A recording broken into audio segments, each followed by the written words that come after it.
it seems so peaceful just sitting here in the flower garden, sitting on the grass and looking around to look at the beauty of things around us.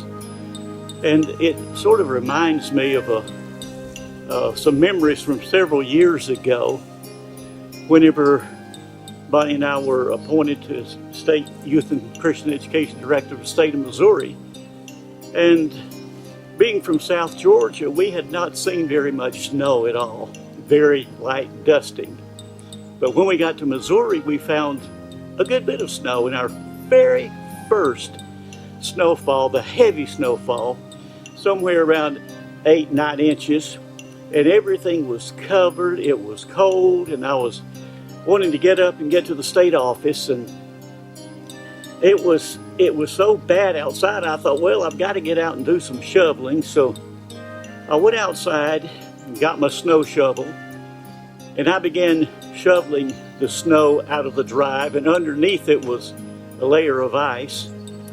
And Brett, my oldest son, was only 5 years old at the time, and he got out there with me with his little shovel, and he began to throw snow in one direction, in the same direction I was shoveling from, but that was all right. We were shoveling snow. But after a while, I got very, very tired, frustrated, and a little aggravated because my shoulders were hurting, my back was hurting. I was hurting all over from shoveling the snow and trying to break up the ice so I could get the car out. And nothing just seemed to be going right that day. And all of a sudden, Brett just looked at me and he said, "Daddy, you know what I think we ought to do?" And I said, "No, son, what do you think we ought to do?" He said, "I think we ought to stop what we're doing and thank God for this beautiful snow." Well, folks, the last thing in the world I wanted to do was thank God for that snow, because it was snow and ice, and I was hurting and I was frustrated. The last thing I wanted to do was thank God for that beautiful snow. But I thought a minute and I said, "Son, you know, I think you're right." And I stuck my shovel down in the snow, and he stuck his little shovel down in the snow. And then all of a sudden he said, "And I'll pray." And I didn't know what the neighbors thought. We were the only Pentecostals in the whole neighborhood, so I don't know what they thought. But Brett, both of us closed our eyes, and he raised his head and he said, "Oh God, thank you for this beautiful snow in this beautiful neighborhood."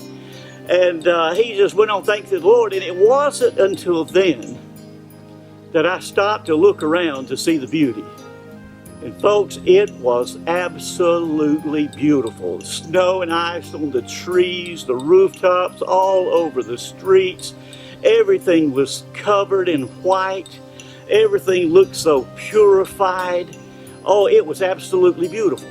And that's the way we get in the church so many times. We get so busy looking at the things that need to be done and so involved in the busyness of everything going along that we fail to stop and see the beauty of what's around us, to see the beauty of ministry, to see the beauty of souls saved and people touched and lives affected for Christ and people won to Christ. We get so busy with the business that we can't see the beauty around us. And it's just like right now in the pandemic with the coronavirus all around. We're so busy listening to the news and watching the things that are going on with the coronavirus and listening to the bad news, not even realizing that right outside of our door, the roses are blooming, as you could see here. The flowers are blooming. It's so beautiful all around. Let's stop what we're doing and turn off the news. Don't listen to the doomsday reports. Stop where you are, look around, and see the beauty that's all around you. And in your church work, stop the busyness and the busybody stuff that we're always doing and concentrate on those things that God is doing, that people are performing in your own church that causes others to look at Christ. Let's stop and smell the roses and enjoy the day. God bless you.